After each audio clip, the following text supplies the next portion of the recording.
menarangku informasi foranaku Inacun dengan minyo Aris cintarai informasi foranaku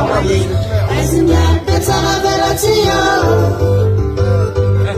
Akataki sumbanas informasi foranaku Samveti evafandatano Aris cibakinalu informasi foranaku Asinyan petala velatio Falafotis cimanovis refadim ramela frenavis Asinyan petala velatio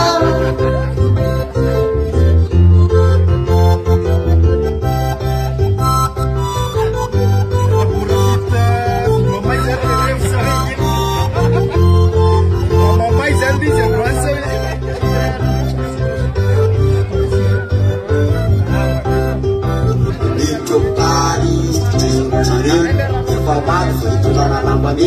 Asinyan petala velatio Ditupani diserahkan informasi teman-teman Asinyan petala velatio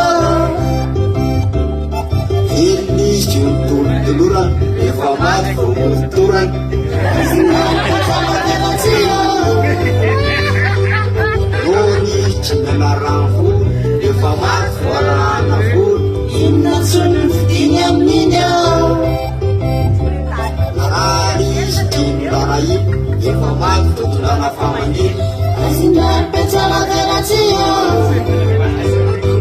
Akataki sumbanas informasi foranaku Samveti evafandatano Aris cibakinalu informasi foranaku Asinyan petala velatio Falafotis cimanovis refadim ramela frenavis Asinyan petala velatio